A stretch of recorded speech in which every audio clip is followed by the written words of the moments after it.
Hi, everybody. My name is Melanie Keller. I am the Associate Artistic Director of First Folio Theatre.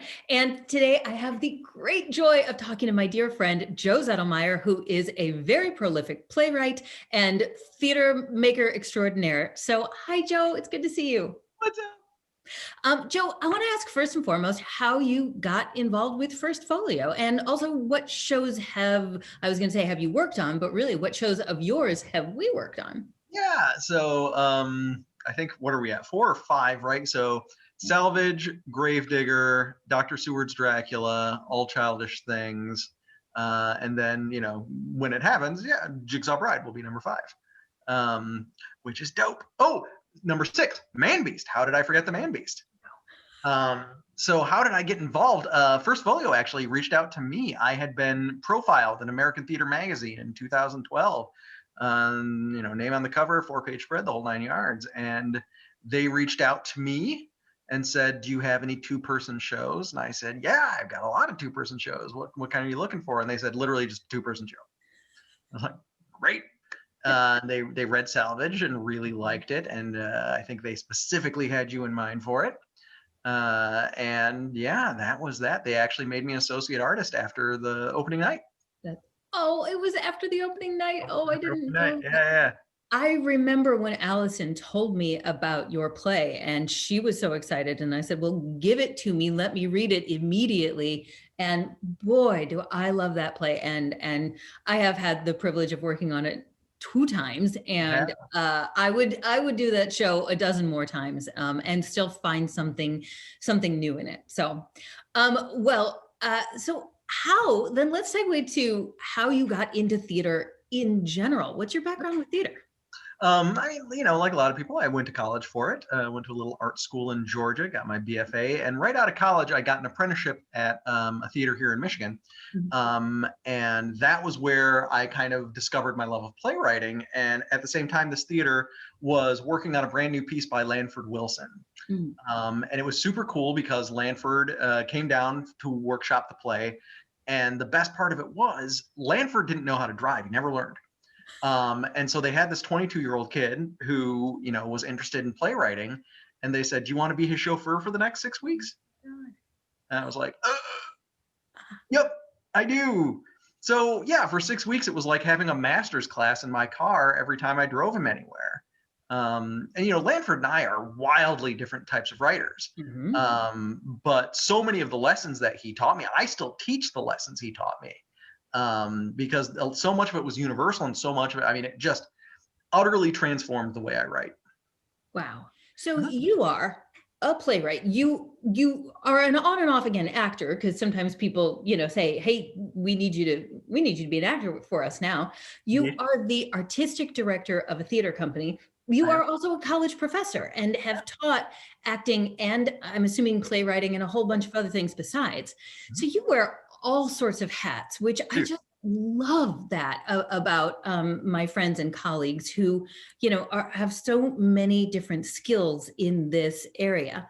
But I specifically want to ask you a little bit about being an artistic director of a theater company in Michigan, which we haven't mentioned, by the way. You live in where in Michigan? I live in Adrian, Michigan. That's right. And you're the AD of a theater company in the middle of a pandemic. So what have you all been doing to try and keep people engaged?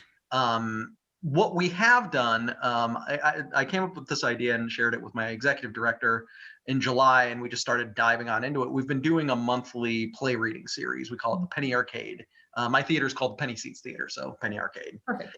And yeah, every month we put on a new play. And one of the big focuses has been, by the time we shut down our season, we'd already cast over half of our shows. So one of the things we've been doing is trying to find shows that we could utilize these great actors that we'd already cast and stuff, but unfortunately we weren't able to do the shows yet. So we've been, utilizing a lot of the same people that we were originally going to use for that season for these readings. It felt right to sort of give them something. Yeah. And it has. It's really kept us on the radar, and it's actually shockingly well attended. We average 40 to 60 tickets every performance, which is nuts, but I'm not complaining. And it means that you are offering people something that, even though you can find almost everything on Netflix, you can't find this. So this is a good segue to talking a little bit about your speciality, which is the horror genre and and specifically like monsters. So your plays that some of your plays are Frankenstein, a reimagining of Frankenstein, The Bride of Frankenstein, a reimagining of Wolfman, a reimagining of Dracula. Where did this come from? The Dracula one was my first one. And it was it was a lark. I love horror. I'm a huge horror movie person. I've always loved it. I live, every year for me is just a wait until October. That's just my life. And so it was always something in the back of my brain. And the first one, Dr. Seward's Dracula, did well. Mm-hmm. And I wrote The Gravedigger because Frankenstein is one of my favorite novels. I absolutely adore that novel. And I wanted to write something to honor that. That was the one that sort of kind of exploded. And a lot of people have done that one now. And I was like, interesting. And I've noticed over the last few years that I've written a lot of plays that have nothing to do with horror at all.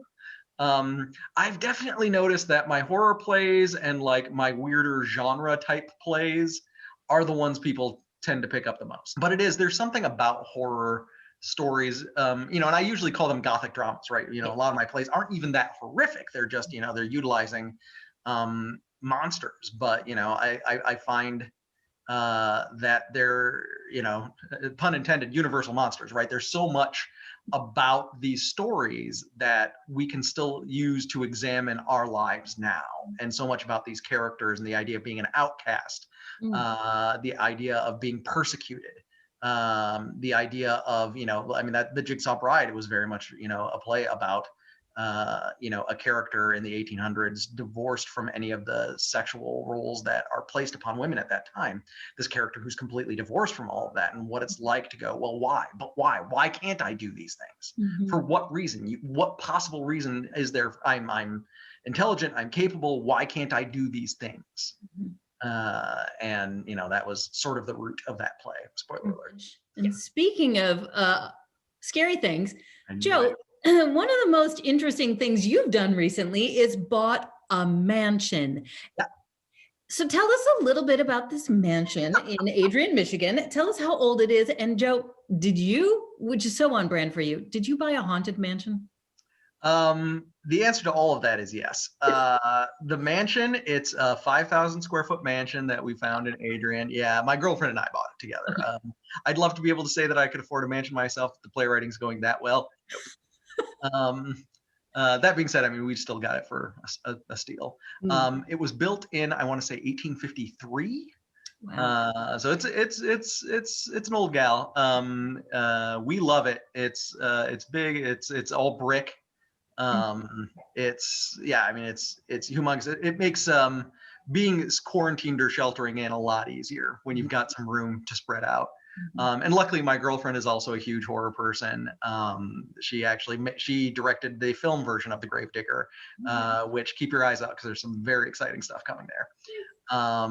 And that's how we met. And so, yeah, we've got a big mansion and it is haunted. Yeah. So yeah, fun story. The idea of a haunted mansion is significantly cooler than the reality of the haunted mansion. Oh yeah? Yeah. Yeah. Most of the time it's fine. Most of the time there's not a lot of stuff. Mm-hmm. There will be little things here and there. They're like, we've got a coat rack type thing in the hallway. And every once in a while, one of the hats will just start spinning. Oh, that's fun. Little things like that. Yeah. Like I'll feel, sometimes it feels like there's a cat walking across the bed, even though there's obviously nothing in the room. Says Mike, and there was my cat. Well, Joe, thank you so much for taking time out of your day, your very, very, very busy life, to just chat with me. It's so good to see you. Stay safe, and we cannot wait to see you on opening night of The Jigsaw Bride, coming soon. Date still TBD. Bye. See ya.